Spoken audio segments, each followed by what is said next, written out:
வணக்கம் நண்பர்களே. இன்னைக்கு நாம ஒரு முக்கியமான கேள்வியோட இந்த வீடியோவை ஆரம்பிக்கலாம். உங்க வாழ்க்கையில நீங்க சம்பாதிச்சதிலேயே ரொம்ப விலை உயர்ந்த விஷயம் எது? பணமா? பதவியா? இல்ல புகழா? நிச்சயமா இல்ல. ஒரு மனுஷன் நிம்மதியா கண்ணை மூடி தூங்குற அந்த நிம்மதி தான் உலகத்திலேயே விலை உயர்ந்த விஷயம். ஆனா அந்த நிம்மதி எல்லோருக்கும் கிடைக்குதா? இல்ல. அது யாருக்கு கிடைக்கும் தெரியுமா? எவன் ஒருத்தன் தன்னோட மனசாட்சிக்கு துரோகம் செய்யாம யாரையும் ஏமாத்தாம வாழ்றானோ அவனுக்கு மட்டும்தான் அந்த நிம்மதி வசப்படும். இன்னைக்கு நாம வாழ்றது ஒரு ஃபாஸ்ட் பேஸ்ட் உலகம். இங்க மற்றவங்களை ஏமாத்தி முன்னுக்கு வர்றது தான் சாமர்த்தியம் அப்படின்னு ஒரு பிம்பம் கட்டமைக்கப்பட்டிருக்கு. நேர்மையா இருந்தா பிழைக்க தெரியாதவன்னு பட்டம் கட்டுறாங்க. தினமும் சோஷியல் மீடியால எவ்வளவோ தத்துவங்களை பார்க்குறோம். ஆனால் ஏமாற்றாமல் இருக்கிறது தான் அறம். இந்த ஒரு வரி மட்டும் நம்மளோட மனசை தட்டி எழுப்பணும். ஏன்னா அறங்கிறது வெளியில் எங்கேயோ இல்லை, அது நமக்குள்ளேயே இருக்குது. நாம் மற்றவங்களுக்கு எதை கொடுக்குறோமோ அதுதான் வாழ்க்கை. இந்த வீடியோவில் நாம் 2 ரொம்பவுமே முக்கியமான நிலைகளை பற்றி பேச போகிறோம். 1 சிறந்தது, 2 மிகச்சிறந்தது. இப்போ சிறந்தது எதுன்னா யாருக்கிட்டேயும் ஏமாறாமல் வாழ்கிற வாழ்க்கை. இது ஒரு விழிப்புணர்வு. நம்மளோட உழைப்பும் அன்பும் சரியான இடத்துல சேருதான்னு பார்க்குற ஒரு கவசம்.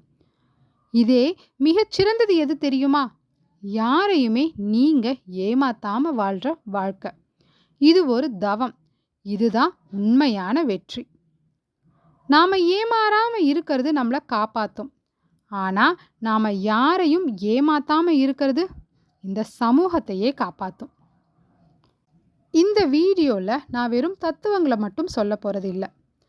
நாம் ஏன் ஏமாறுறோம், ஏமாத்துறதால கிடைக்கிற தற்காலிக லாபம் நிரந்தர நற்பெயரை எப்படி அழிக்கும், சவால்கள் வரும்போது நேர்மையை எப்படி கைக்கொள்கிறது அப்படின்னு பல ஆழமான விஷயங்களை கதைகளோடும் நிஜ வாழ்க்கை உதாரணங்களோடும் பார்க்க போகிறோம்.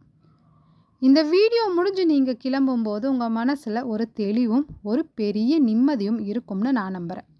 வாங்க நேர்மைங்கிற பயணத்துக்குள்ளே போகலாம். எல்லாருக்கும் வணக்கம். இது ஸ்டோரி டைம் வித் வினிதா. நம்ம சேனல் இது வரைக்கும் சப்ஸ்கிரைப் பண்ணாதவங்க மறக்காமல் சப்ஸ்கிரைப் பண்ணிக்கோங்க, பெல் ஐக்கானையும் ப்ரெஸ் பண்ணிக்கோங்க. நம்ம முதல்ல பார்க்க போகிறது யாருக்கிட்டேயும் ஏமாறாமல் வாழ்கிறது. இதை சொன்னதும் எல்லாரும் கேட்பாங்க, ஏன் வினிதா அப்போ நான் எல்லாத்தையும் சந்தேகப்படணுமா அப்படின்னு. இல்லைங்க, இது சந்தேகம் இல்லை, இது ஒரு விழிப்புணர்வு, அதாவது அவேர்னஸ். நம்மளில் பல பேர் ஏமாற முக்கியமான காரணம் அறியாமை கிடையாது, அதிகப்படியான நம்பிக்கை. ஒரு விஷயத்தை அது இருக்கிறபடியே பார்க்கறது தான் விழிப்புணர்வு. ஒருத்தர் நம்மக்கிட்ட வந்து ஒரு விஷயத்த சொல்கிறாங்கன்னா அதை அவங்க ஏன் சொல்கிறாங்க, அதில் இருக்கிற உண்மை என்ன, இதை யோசிக்கிறது ஒரு கவசம் மாதிரி. இந்த உலகத்தில் ஏமாறாமல் இருக்கிறது உங்களை பலவீனங்களில் இருந்து பாதுகாக்கும். சரி, நம்ம எப்போ ஏமாறுறோம் தெரியுமா? நம்மக்கிட்ட இருக்கிற விலை மதிப்பில்லாத 3 விஷயங்களை தவறான இடத்துல கொடுக்கும்போது தான்.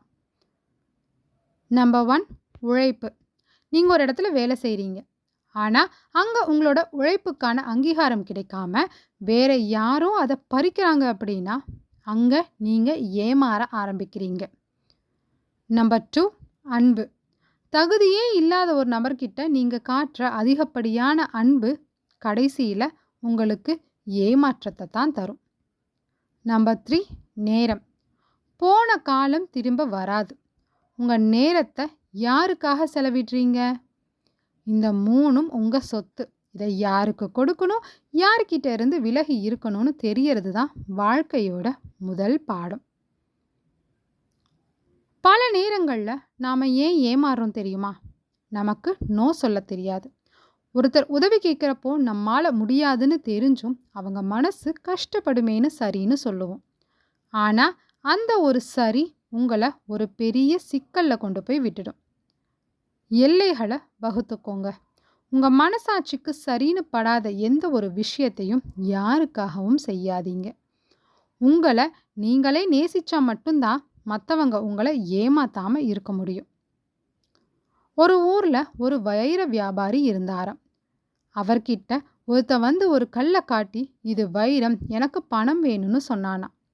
அந்த வியாபாரி அந்த கல்லை பார்த்த உடனே அது சாதாரண கல்லுன்னு தெரிஞ்சுக்கிட்டார். ஆனா அவர் அவனை திட்டல. தம்பி, இந்த கல்லை இப்பவே வித்தா உனக்கு குறைவான பணம் தான் கிடைக்கும், கொஞ்ச நாள் கழிச்சு வா அப்படின்னு சொல்லி அனுப்பிட்டார்.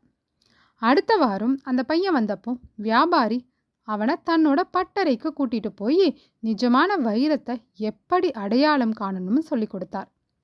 இப்போ அந்த பையன் தான் கொண்டு வந்த கல்லை பார்த்தான். அவனுக்கே தெரிஞ்சிருச்சு அது சாதாரண கல்லுன்னு. அவன் வெட்கப்பட்டு வியாபாரி கிட்ட மன்னிப்பு கேட்டான். அந்த வியாபாரி சொன்னார், அன்னைக்கு நான் உன்னை ஏமாத்தலைன்னு சொன்னா நீ நம்பி இருக்க மாட்ட. ஆனா இன்னைக்கு உனக்கே அறிவு வந்துடுச்சு, இனி உன்னை யாராலும் ஏமாத்த முடியாதுன்னு. நண்பர்களே, அறிவு வரும்போது ஏமாற்றம் விலகிடும். இப்போ நாம நம்ம பாதுகாத்துக்கிட்டோம். எப்படி நாம ஏமாறாம இருக்கிறது அப்படின்னு இவ்வளோ நேரம் பார்த்தோம். இப்போ நாம பார்க்க போறது அதை விட ஒரு படி மேலானது, யாரையும் ஏமாத்தாம வாழ்றது. இன்னைக்கு இந்த சமூகத்துல ஒரு தவறான கண்ணோட்டம் இருக்கு.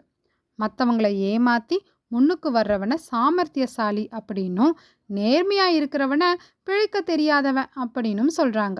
ஆனா யோசிச்சு பாருங்க, அடுத்தவனோட நம்பிக்கையை சிதைச்சு கிடைக்கிற வெற்றிக்கு என்ன மதிப்பு இருக்கு?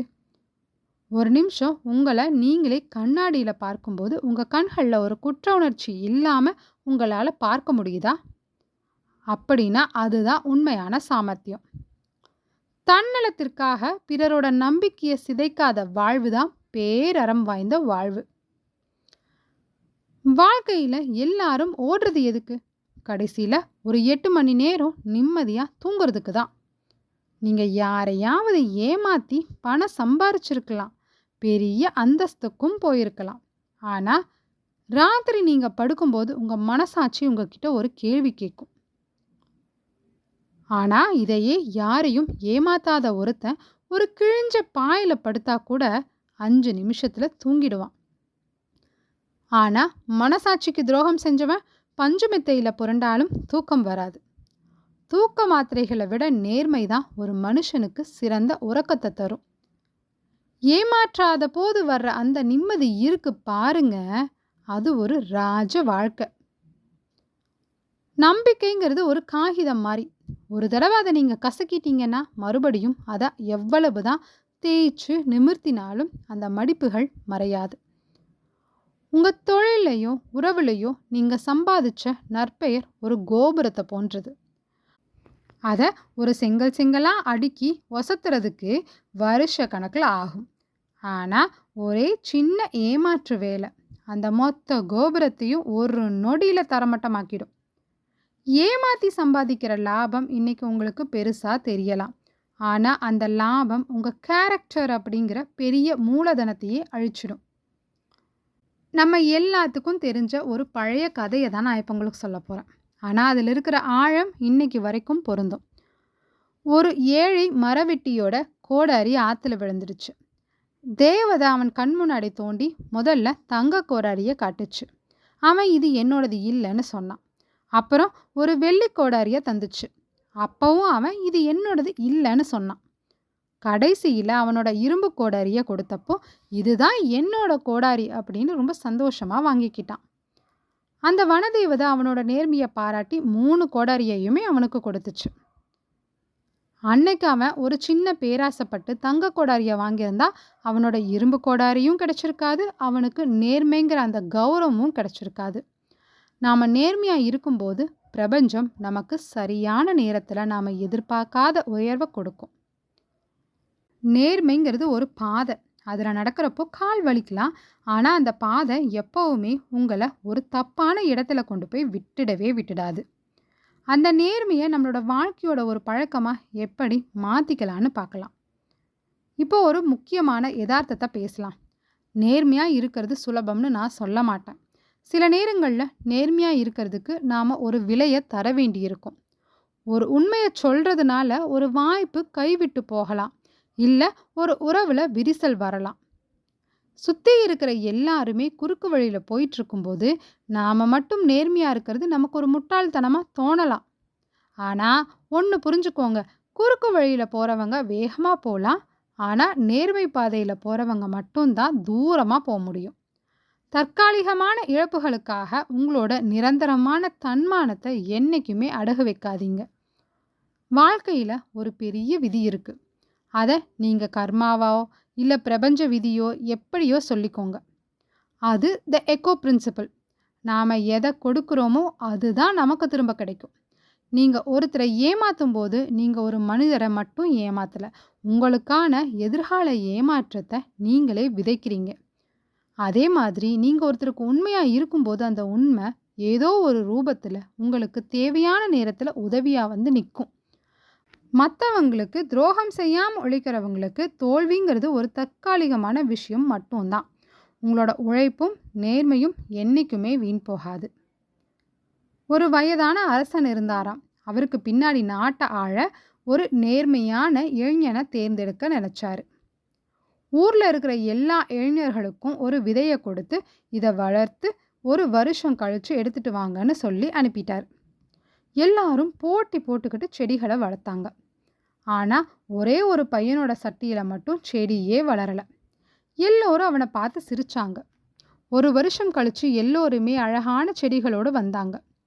இவன் மட்டும் வெறும் சட்டியோட போனான். அரசன் அவனை பார்த்து சந்தோஷமாக சொன்னாராம், நீ தான் அடுத்த அரசன் அப்படின்னு. எல்லோருக்குமே ஒரே அதிர்ச்சி.